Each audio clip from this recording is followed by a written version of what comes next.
Hey, it's Ron McLean. Welcome to Hockey Talk on the Rock. With Laura and Keith. It's interesting. So let's back up a second. He played absolutely out of his mind. It made no sense to me. And now, here are your hosts.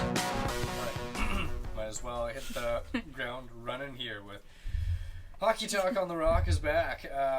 Episode number 47. We're getting close to number 50. Woo. Kind of exciting, I guess. Yeah. Today is Tuesday, July the 27th. We are, as always, on Salt Spring Island. Today featuring some of my laundry hanging in the background that I'm just now noticing. I like it.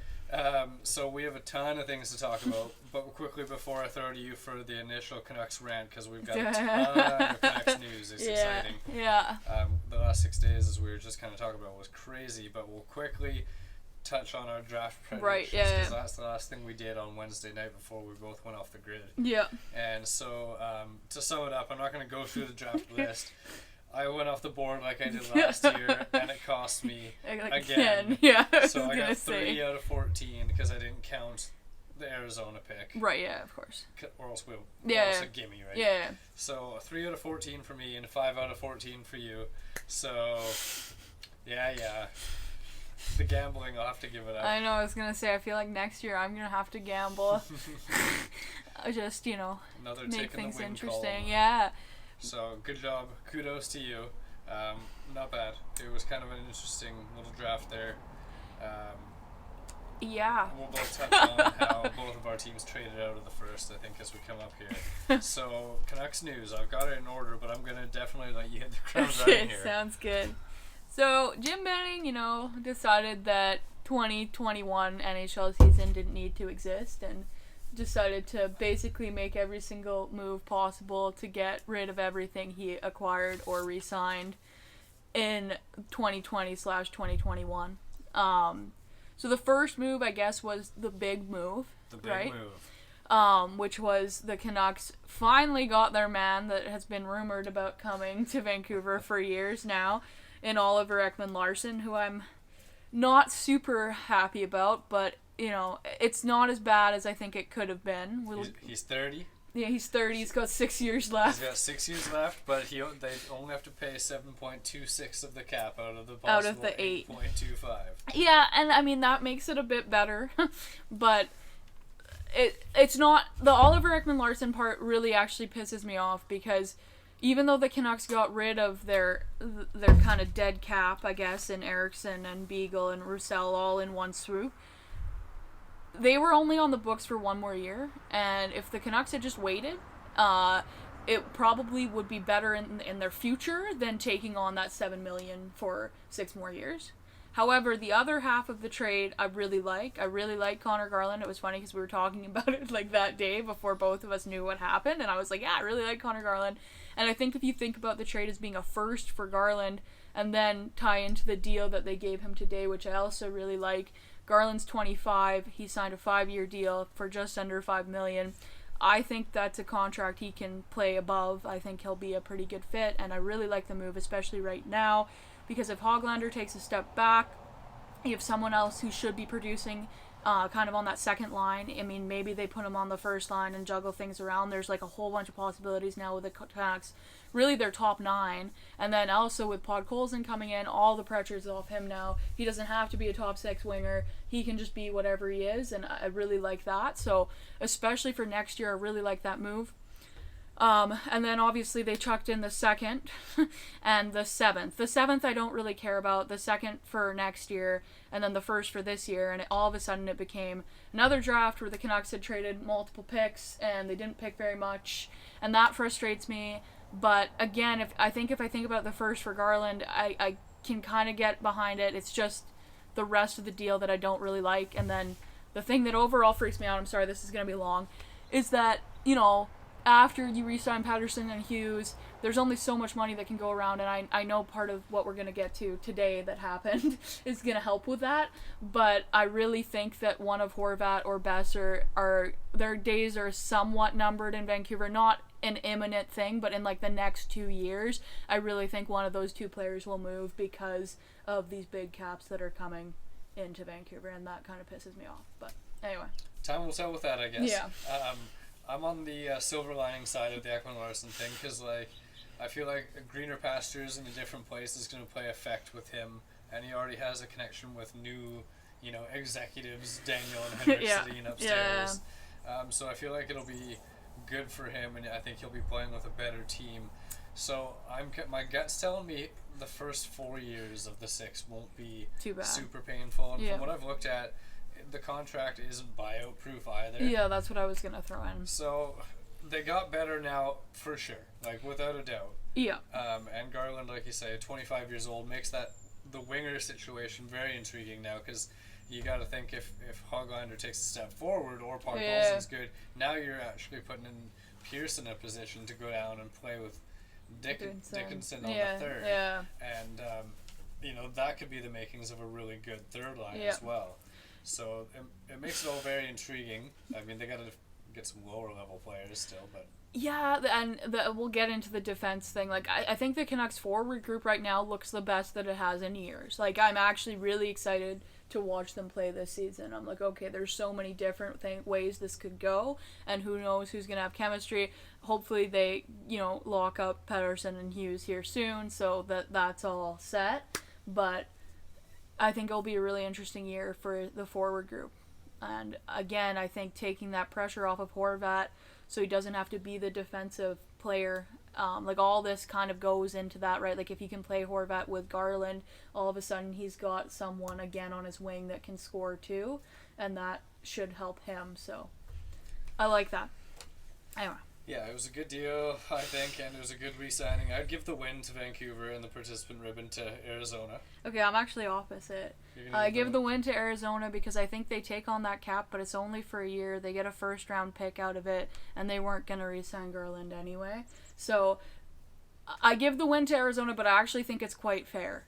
It is good. I just don't like that contract, so it's probably me being negative, but hopefully he plays above what I think he's going to play like, so. I put a lot less value in this year's number 9 than I would normally too. Like I've talked about lots, because the scouting was such a weird thing that I don't have faith in the consistency of the what we're gonna see down the road come out of this draft. I think is gonna be weird, but time will tell, and it could definitely prove me wrong. So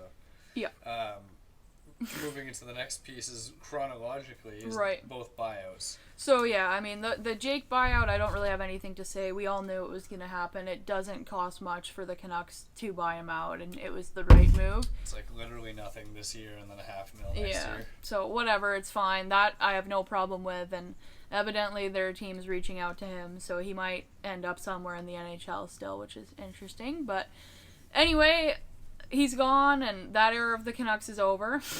And then moving into the thing that happened today, which I'm not super thrilled with, was that the Canucks bought out Holtby. And again, like, it's not like I'm in love with Holtby on the Canucks. I didn't think he had a good year. It's just the fact that you're pushing, like, it's $500,000 on the cap this year, and then next year it's almost $2 million. Yeah, I think 1.7 or something. Yeah, and the thing is whatever you get as a backup goalie is probably going to cost you. Like, if you got the cheapest backup goalie, it's going to be $1 million. So then you're spending $3 million next year on your backup goalie anyway. But it's probably going to be somewhere around the cap hit that Holtby had. And to me, it's just really short-sighted. And you probably could have just rode him out, especially if you're going to bring in someone like Halak, which is the rumored person. I don't know how much better Halak's going to be than Holtby with the Canucks defense, but it's really hard to tell. I mean, it's probably good for Holtby to get a fresh start somewhere else. Yeah, but I mean, rumors have it that like New Jersey and Philadelphia are both interested. It's 2 teams I've heard at least. Yeah. And I mean, the goalie market's going to be so full this offseason of like guys looking for jobs. That, like, Halak for a year, I'm like, I bet you it comes in about 1.5. I hope so, but then I've heard that there's all this interest in him, and I'm like, okay, is that going to drive the price up for him to come to Vancouver? Yeah, I don't know about that. And then, well, they're going to bargain bin, right? I don't think they're going They have I to. don't think they're going to follow the market up with someone like that. Yeah. And I don't think he can be worse than Holtby. Like, Holtby got better near the end of the year, but overall his full numbers for the year were not great. No, it was bad. I mean, his save percentage or whatever was like .88 or something, which is really bad for an NHL goalie. But I guess my thought is I would bank on Holtby having somewhat of a rebound season. Like, I know his numbers have been downward trending like the last 2 years, but there's no, like, to me, there's no way he'd be as bad as he was last year again. And the Canucks defense last year was awful, which I don't have much faith in it being a lot better. But I just think if you're going to bring in someone comparable, you're probably going to get somewhat similar results. But it's okay. I'll get over it, probably, maybe. It's just a lot of wasted cap, a lot of wasted money, but it's not my money, so. It's true. It just kind of spreads the pain out a little bit over a little bit of time. Yeah. We're in the Ekman-Larsson deal a lot of time. Yeah. We already touched on the Garland re-signing when we talked about the deal, and it was good. Yes. Like it, good deal. Good deal. And finally today, the Schmidt era came to a close when he apparently got persuaded by Paul Stastny Yeah, I heard that. and Blake Wheeler to go to Winnipeg for basically what the Canucks gave up to get him, and that was a third-round pick. Yeah, and honestly, this is something that I give the win to Winnipeg in this trade, but I don't think it's bad for the Canucks either. I think that the writing was on the wall as soon as they got Ekman-Larsson. There's no way they could have that expensive a defense. And he wasn't happy in Vancouver, and it didn't seem to be a fit. And again, it's one of those things that, in my head, I'm like, you probably could have let it go for one more year and seen how it went. But getting back what you paid for Schmidt after kind of a year is really not bad. You're not losing anything. It's just eradicating that period of time out of Canucks history. Yeah, it makes me sad because like I really wanted him to do good, and I also wanted to see the second year where like obviously he was going to be better. Right? Yeah. But it is what it is, and I guess they got back what they gave. It's kind of frustrating because like Brendan Dillon just got 2 seconds. I know that was good for Washington. And then Schmidt only got 1/3. Yeah. Like, you'd think at that rate he would have been worth at least a second, but whatever. I was hoping that they'd, again, like with the Brendan Dillon deal, which I guess we can talk about now anyway, like they were talking about how Washington did level up, like they gave up like a third and a second or something to get him, and then they ended up getting back 2 seconds, so it was like pretty nice for Washington, and I wish that the Canucks just could have, squeezed a little more out of the Jets, but I guess because they're not retaining cap, and that's the whole thing of this summer. Right. Cap value. Cap value. Yeah, I think what they say, it took the flat cap for everybody to realize how valuable it was, kind of thing. Yes. So, I think we can move from the Canucks news, unless you have more Canucks stuff. I don't think I have anything. Oh, I just have one tiny thing. That's Okay. a lie. There's been heavily rumored to bring back Luke Shen. Luke Shen, that's tomorrow. right. 2 years sound like. Yeah, it sounds like 2 years. I'm guessing it's going to be, very bargain binny. And I'm okay with it, although there's a part of me, and this is the pessimist in me, that's like, he had a really good run with the Canucks when he was here for a couple months before he went off and won his cups with Tampa. And there's a part of me that thinks maybe he doesn't have as good a time the second time, and that kind of taints our memory of Shen. Yeah. But as like a 6th, 7th guy, I'm okay with it, but you got to bring in some other pieces too. Yeah. Yeah. I think so. I think that's fine. And they're trying to figure out who they think could be linked to Vancouver. And I didn't hear anything I was super stoked about. Like, ideally, Savard sounds nice, but they can't pay that price. I think Savard's going to end up in Montreal. Think so? Yeah. Okay. I think he'll replace Weber, and he's French, and I just think the fit is there. Okay. That's my bet. Anyway. I think my bet would be Dallas. Okay. I heard it was going to be Suter, but I think now they got Savard's attention. Okay, interesting. Anyways. Yeah. So, Canucks news? Yeah, we're done. We're done, yeah. It was big. There was lots. It was awesome. Most of it was awesome. Yeah, it's good. It's exciting times. Yeah. They needed to do stuff. Yeah. So, moving on to the trade winners and participant ribbons segment, because we have 13 of them. Oh, man. Yeah, okay. So, I'll try to throw them out quickly and we can banter on or whatever. Yeah. But I did go in like chronological from when we left. So, the first one that we both knew about before we got off the grid was when Detroit got Nedeljkovic Yep.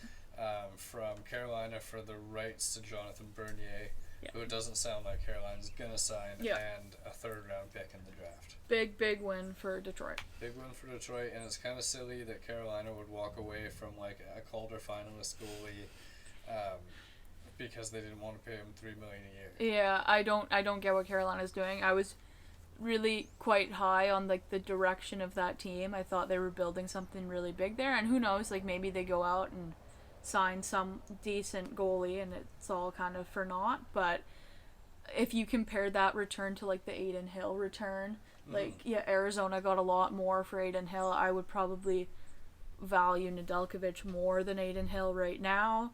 So I just feel like Detroit did really well. Who knows? Like maybe he's one of those goalies that kind of came out of nowhere and then like regresses back, and maybe Carolina's gonna look good. But right now, I think you got to give the win to Detroit. Yeah, 100% agree. Win to Detroit, ribbon to Carolina.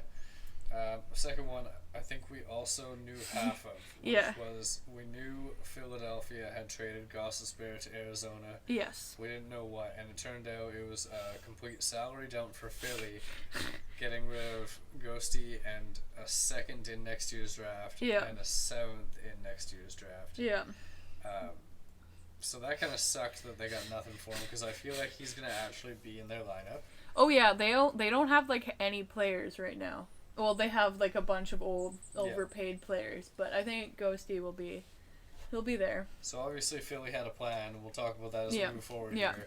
And they needed the cap, and I feel like they must have anticipated him getting picked in the expansion draft, like we both kind of. Yeah, and then it didn't happen. It didn't happen. So they paid a deep price to get rid of a player who will play, which is a bummer. And I was like Ghosty until he started to suck. So. Yeah, I feel like you gotta give the win to Arizona just because they got the assets. It's 2 years.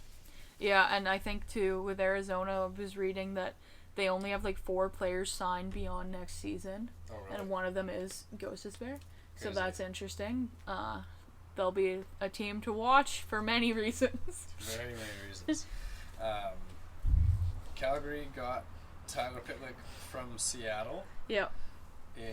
For a 4th rounder in 2022, and maybe what was like hey, Seattle picked this guy and we'll trade for him kind of thing. That's what they said. Seattle's inactivity this year was insane. I can't believe it. Maybe they've got us all fooled and there's something coming. Yeah, like the rumor with Seattle, just really briefly, is that they're gonna go hard after the RFAs that didn't get qualified. Is what I've heard, but I don't know who that would be on that list. There's a lot of kind of intriguing players there, but that seemed to be something they were talking about. I don't know, I guess I give the win to Calgary here. It's a 4th round pick. Yeah. He's an NHL player. Yeah, he's a good bottom 6 player. Yeah. So, yeah, me too. Ribbon to Seattle. Yeah. Seattle's weird so far. Yeah. Next was a big one, and Buffalo traded Rasmus Ristolainen to Philadelphia for Robert Hagg, the 14th pick in this year's draft, and a 2nd rounder in 2023. Yeah, that was a big price. I can tell you're not happy. No, and it made me feel better when I realized the Ristolainen is only 26. I thought he was older. Yeah. But still, Hagg was a decent 4-5 defense and young, and they gave up a pick, and again in a draft that was kind of weird. Yeah. And a 2nd, so maybe he'll be good in Philly. I don't know, but at this point, I want to give the win to Buffalo. I would agree. I definitely would give the win to Buffalo here. The thing that I find weird about what Philly's doing, and we'll get to it more later with the stuff that happened today, is like you got rid of Gostisbehere because he couldn't play defense, and then you go out and get these other D-men that kind of have the same faults. Right. So, and I mean, maybe Ristolainen will be way better not on Buffalo. Like, that's entirely possible. Yeah. But it seems like he's kind of cut from a similar cloth. Right. So then you go out not only and give up, like, assets to get rid of one of them, but then you give up quite a lot to get the other one. I find it a bit weird. Anyway. But we'll see. All you can tell is in time.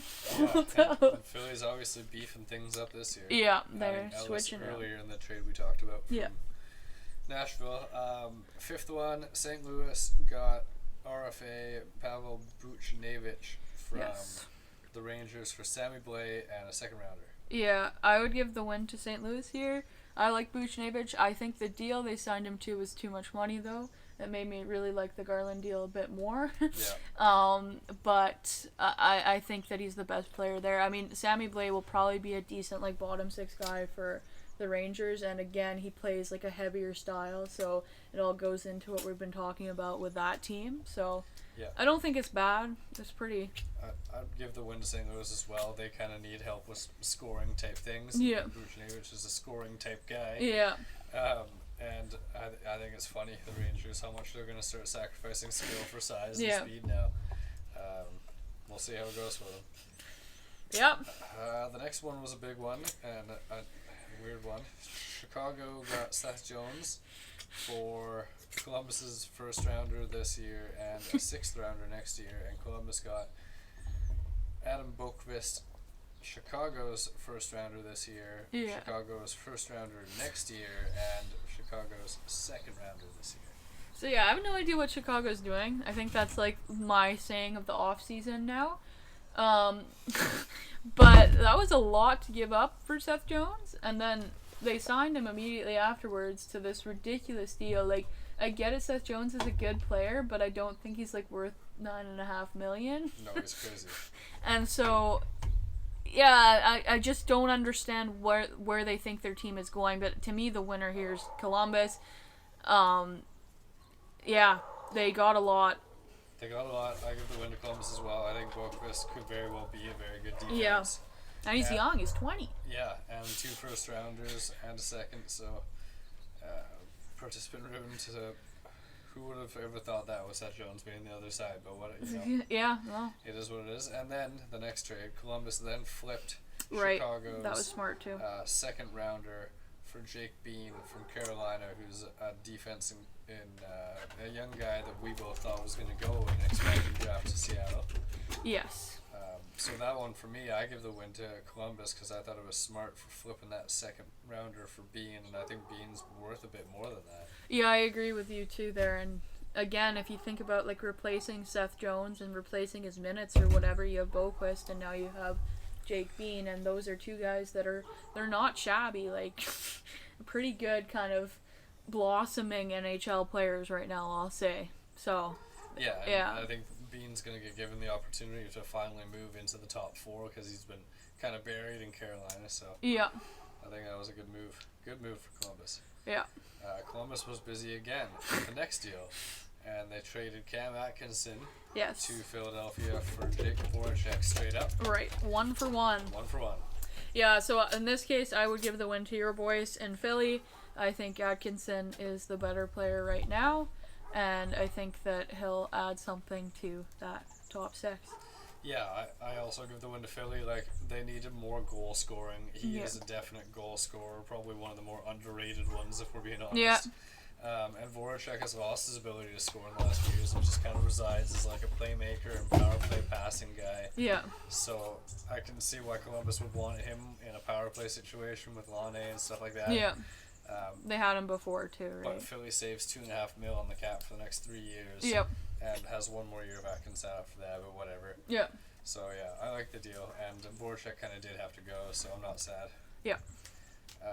Florida got Sam Reinhart from Buffalo, and I like what Buffalo got back. Yeah. They got a first rounder next year, and goaltending prospect Devin Levi. Yeah, I agree with you on this one too. Florida's another team that I'm not quite sure what they're doing. Like, if you look at who they've signed and what they've done in the past little bit, like, they get Reinhart, and Reinhart's a good top 6 forward. I'm not saying he's not. But, like, you know, you re-sign Duclair, who's going to have to play somewhere in your top 6.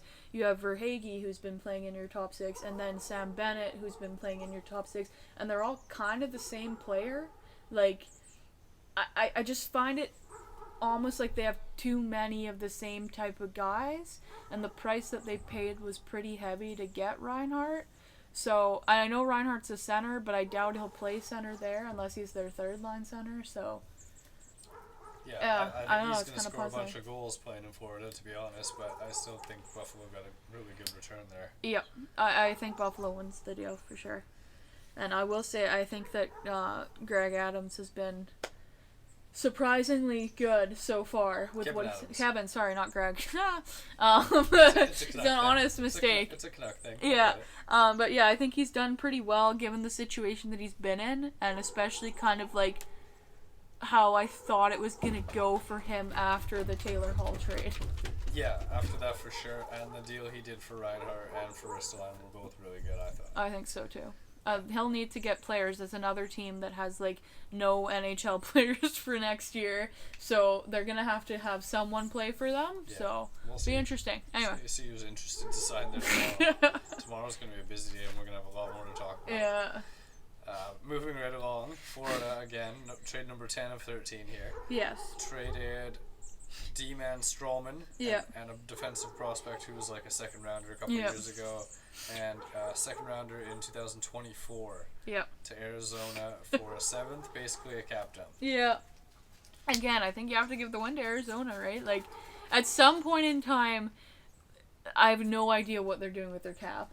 I have no idea where they're at and all that, but they're racking up picks and prospects, which is what you want to see if your team's going through somewhat of a rebuild. So Yeah, and they just lost a couple for no reason. Well, for yeah. bad reason. Oh yeah, and yeah, the way they've been able to recoup those picks has Yeah. been pretty impressive, actually. Yeah, so yeah, I would give the win to them too. They're obviously using the cap to their advantage Oh, yeah. big time, so interesting.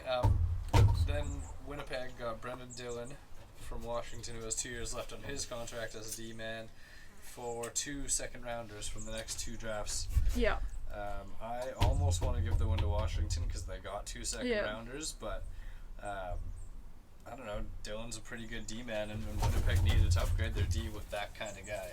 Yeah, I really like what Winnipeg has done with their defense, like today and yesterday, I guess. But I think I give the win to Washington because I think that 2 seconds for Dillon right now it's good. It's a good return. And they also needed cap, so it helped them out.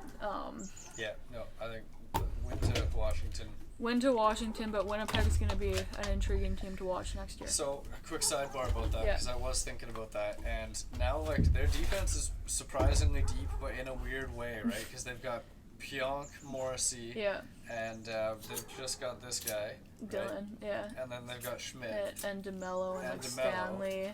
and Stanley. Yeah. So, like, I mean, that could be their 6, and DeMello and Stanley could be their. Like bottom Bottom- pair, which bottom is pretty pair. good. But yeah, I mean, I guess so. It's very unexpected because that was kind of like such a big flaw for them last year. Yeah, no, I know, and they've been able to turn it around, and I think a lot of teams were kind of in the position like this year they weren't gonna do much because they couldn't, and then the summer happened and they're like, okay, we gotta fix all of our issues, Yeah, and so Winnipeg was one of those teams, but yeah, I liked it.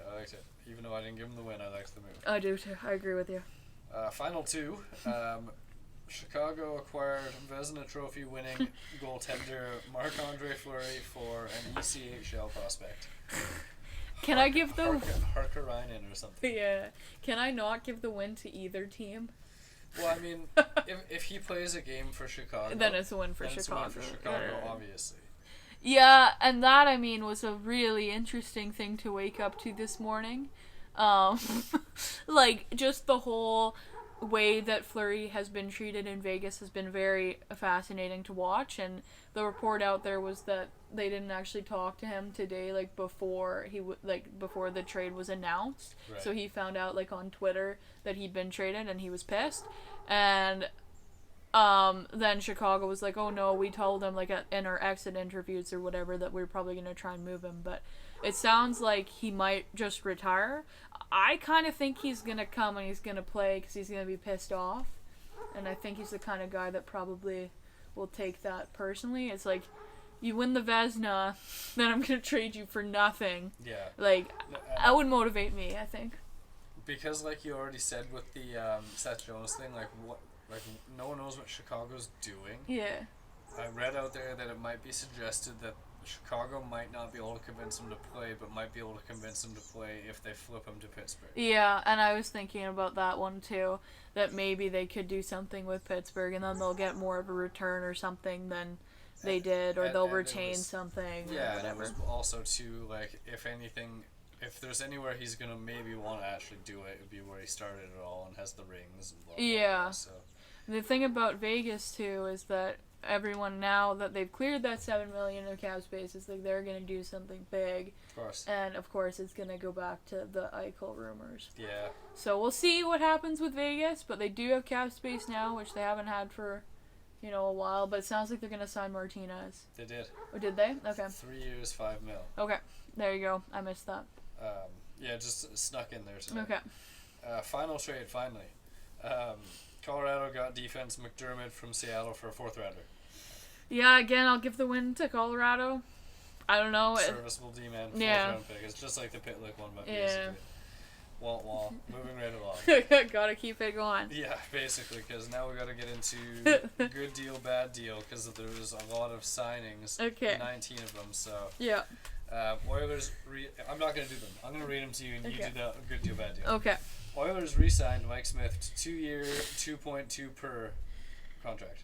I'm just gonna say bad deal, because why are you re-signing Mike Smith at this point? Yeah, I agree. Detroit re-signs newly acquired goaltender Nedeljkovic for 2 years at $3 million per. I'll say good deal. Good deal. Detroit also re-signed defenseman Rasmussen, 3 years, 1.45. Sure, good deal. Yeah, I don't know much about Rasmussen. Yeah. The Rangers, we already knew about it, but I put it on here anyway. They re-signed newly acquired Goudreau, 6 years, 3.6. Bad deal, too much term. Yeah, bad deal, too much term.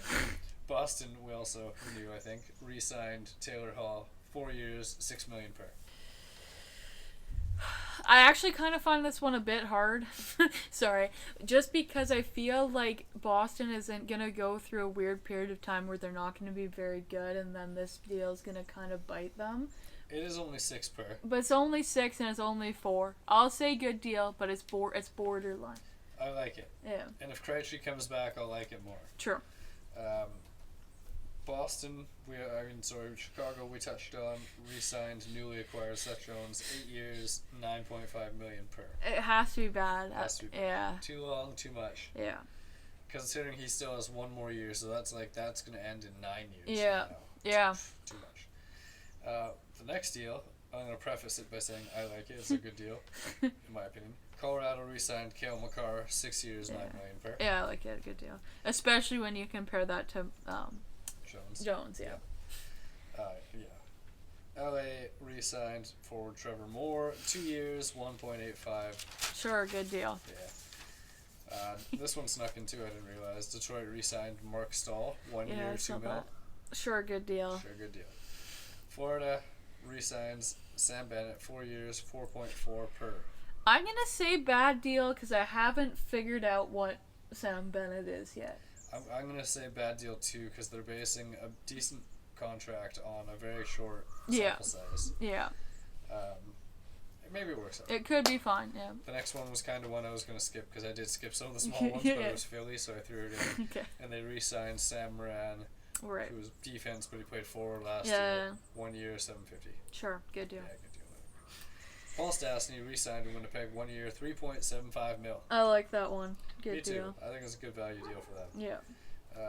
St. Louis, newly acquired Buchnevich, 4 years, 5.8 per. Too much money, bad deal. Too much money. I like the term, but Yeah. I think it's too much. Bad deal. Washington Capitals re-sign Alex the Great Ovechkin, 5 years, 9.5 per. So it's too much money. It's too much money. But I like it because we kind of know now that he's gonna have a shot at that Gretzky record. So I like the 5-year term. Yeah, I like the 5-year term, even though it's too long. Yeah. I want to see that record. Yeah, so I'll say good deal only because it's Ovechkin, but it is too much money. We're in the same boat. Yeah. Montreal re-signed Yoel Armia, 4 years, 3.8 per. I think it's too much money. I'm gonna say bad deal. You think it's too much? Yeah. I thought it was good. Okay. I thought it was a good deal. Okay. I don't know. I just feel like it's more like for the performance in the playoffs than anything. And right. We'll see. We will see. Buffalo re-signs Drake Kajula, 1 year, $750K. Good deal. They need to play some players. Somebody. Yeah. Boston re-signs defenseman Mike Riley, 3 years, $3 million per. Bad deal. You don't like it? I don't like Mike Riley. Oh. But okay. I think it's too much. I think it was a good deal. Okay. I think on the open market, I think you would have got more. Okay. He's only 27. But, Okay. I get that one of our only disagreements, I Yeah. think. Winnipeg re-signed goalie Eric Comrie, 1 year, $750K. Good deal. Yeah, good deal. And the final one, Florida took your guy off the board last minute before this episode. Brandon Montour, 3 years, 3.5 per back in Florida. I'll say good deal. It might be a bit much for Montour, but it's borderline too. I feel like everybody's overvalued him his whole career Yeah. kind of thing. Yeah. Even when he got traded and getting like a first and a prospect Yeah. to get him or Yeah. whatever. Anyways, I'll It's give it a good okay. deal. It could not be, but Yeah. it seems like an okay deal. I got 2 final notes Okay. from around the league, and they're Okay. just buyout notes. Okay. And that's San Jose buying out goaltender Martin Jones in the last 2 years of his deal, Yep. and the rumors of where he's going to end up. And Edmonton bought out forward James Neal, Yep. and however many years he has left. He has a few more left. I think you can officially say that Calgary won that deal, which is pretty funny when you consider the fact that Yeah. Lucic looked like he was like dead, and Neil kind of was like, yeah, maybe it would be okay, you know, and then no. The first like half of the season with Neal looked really good. Yeah. Edmonton. Yeah. No, I think the thing that made me laugh with the Jones thing is that there were some rumors that maybe Toronto would be interested, and like if they bring in like a Jack Campbell Martin Jones It would be combination, insane. It that would would be be so insane. hilarious, but it would be insane. I would feel the that. other one that like I would definitely laughed at was Mrazek. And Yeah, I was like, I know, I why? saw that Why one would you too. do that, anyways. Anyway, that'll be an interesting one to watch, and there'll be a lot of movement tomorrow. Tomorrow is the beginning of free agent Yeah. frenzy, so we'll be back doing an episode probably like end of the week or something. Trying to recap all that craziness that's definitely going to happen, and all the overpayments, and I don't know. Let's throw out a couple quick predictions of the big names. Sure, I guess, sounds like, good. Totally off script. Sounds good. So the biggest one I can think of is Landeskog. I think he ends up back in Colorado. I'm gonna be boring. Me too. I am going to, but like, let's say in that alternate universe where Where he he's doesn't, not. where do you think would be the team that's going to throw the most dough at him? I think it's gonna be someone weird. Like, not one of the big names. I'm gonna randomly say LA, Okay. and I don't know why. I was going to randomly say New Jersey. And I don't know actually, that why. was the other one. It was LA or New Jersey in my brain. Yeah, and I don't see why he would want to go to either, but like, Yeah. you never know. Yeah. Maybe we're right tomorrow. Yeah, it'll be interesting. Yeah, I think he'll be back in Colorado. So the next big one is well, not the next biggest one, but a big one is David Savard. You already said you think Montreal. I think Montreal, yeah. Okay, I'll stick with Dallas. Ryan Suter. I'm gonna stick with Boston. Yeah, okay. I'm going to join you on that one. Now that we forgot to mention that Keith Yandel Rejoined re-signed Kevin Hayes. in Philly for not re-signed because he got No, bought out, so he's a no. free agent. Yeah. Less than $1 million, $900K. Yeah. Which I think is an awesome signing for that price. Yeah, he's good. Again, it's one of those defensemen that can't really play defense, but he's a good personality, and him and Kevin Hayes are like BFFs, so Yeah, they'll have fun. It'll be a fun locker room anyway. I'm happy with that one. So he's off the board. So Suter, I'll agree with you on Boston. Yeah. Who's the other one? The second big one that I'm missing totally. Dougie Hamilton? Yeah, Dougie. Where's Dougie going? Okay, so the thing I've heard is New Jersey is really interested in him. Okay. So I'm going to say New Jersey for that one, and I feel like they're going to do something big this year, and that'll be it. So. I haven't really thought about it. I kind of want to throw something out like who would actually really benefit from him, you know? It's tough. And I don't want to pick New Jersey now that you picked I'm sorry. So that's okay. I'll go with somebody like the Rangers. I don't know. They Okay. seem to land the big names. They do. Okay, what about Grubauer? Well, okay. I'm gonna do the same thing with Landeskog because I Okay. ultimately think he's gonna be back in Colorado. Okay. But I can also see him going to Pittsburgh. Okay. That would be interesting. Where do I think Grubauer is going to go? Who needs a goalie? Or I might even change mine to Toronto because I actually still want to stick with it. I think Freddie Anderson's gonna go to Pittsburgh. Okay, I could see that. I'm going to say that he ends up in Carolina, though I don't really believe it because it sounds like they don't want to pay their goalies. But Right. it's kind of a boring pick. Yeah, that's fair. Yeah. So since I threw out Freddie Anderson, I said Pittsburgh. I'll say San Jose. Oh yeah, okay. I could see I that. could see that. All right, well, that's a few of them. That's all I can really think of. So Yeah. we might as well see what happens and then discuss our rights and wrongs next time. Sounds good. Okay, well, thanks again for listening, Hockey Talk and stuff. Woo!